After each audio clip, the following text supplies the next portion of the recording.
पटेल का जो इस्तीफा हुआ है ये एक्सपेक्टेड था? ये संभावनाएं पहले से जताई जा रही थी कि वो छोड़ेंगे। क्या ये भी एक्सपेक्टेड है कि अब वो बीजेपी में जा रहे हैं? डॉक्टर साहब देखिए, मेरे हिसाब से हार्दिक पटेल का इस्तीफा कोई खबर है ही नहीं। हार्दिक पटेल पिछले लंबे अरसे से जिस तरह कांग्रेस विरोध में थे, जिस तरह से बयानबाजी चल रही थी, बाकायदा इंटरव्यू दे रहे थे, उन्होंने वहां तक कह डाला कि मैं इस एक ऐसा दुल्हा हूं जिसकी नसबंदी की गई हो कांग्रेस में। अब इससे ज्यादा बेइज्जती क्या हो सकती है किसी पार्टी की या किसी पार्टी के नेता की? बावजूद उसके कांग्रेस किसी तरह की कोई डिसिप्लिनरी एक्शन हार्दिक पटेल के खिलाफ ले नहीं रही थी, तो आखिर हार्दिक को ही इस्तीफा देकर कांग्रेस से निकलना पड़ा।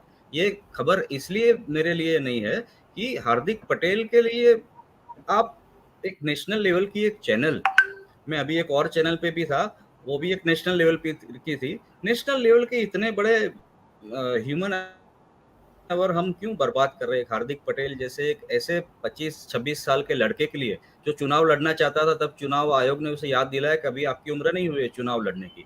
इस हार्दिक पटेल को लेकर बीजेपी हो, कांग्रेस हो, आप हो, तीन तीन पार्टियां उन पर आस लगाए क्या बैठी थी, वो वाकई मेरी समझ में अभी तक नहीं आ रहा। अभी मेरे दिमाग में, मेरी समझ में अभी तक नहीं आया है। और अभी भी कांग्रेस से इस्तीफा देने के बाद हार्दिक पटेल क्या करेंगे उसके बारे में चर्चाएं हो रही है, बहस हो रही है।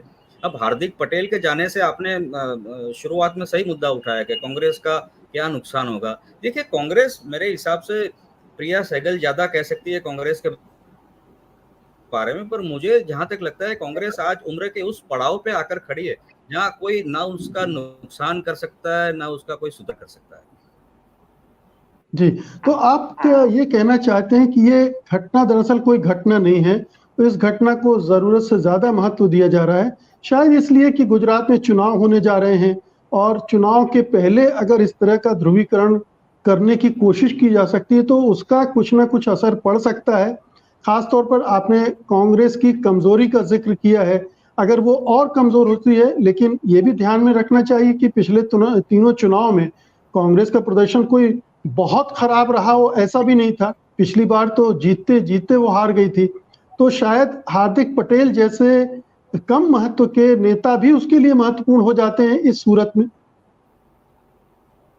नहीं, आपने सही कहा डॉक्टर साहब। देखिए, 2017 की आप बात करें तो कांग्रेस ने बीजेपी को 2 आंकड़ों की शर्मनाक स्थिति में लाकर खड़ा कर दिया था। 99 सीटें कांग्रेस की थी, जो मोदी के लिए, बीजेपी के लिए, सबके लिए एक बड़ा एक शर्मनाक एक कांड था। और उसके बाद आप देखिए किस तरह का दल बदल बीजेपी ने किया कांग्रेस के ऊपर कि 99 से आगे जाने के लिए कांग्रेस के एक के बाद एक विधायक तोड़े और बीजेपी को 2 आंकड़ों से 3 आंकड़ों तक पहुंचाया।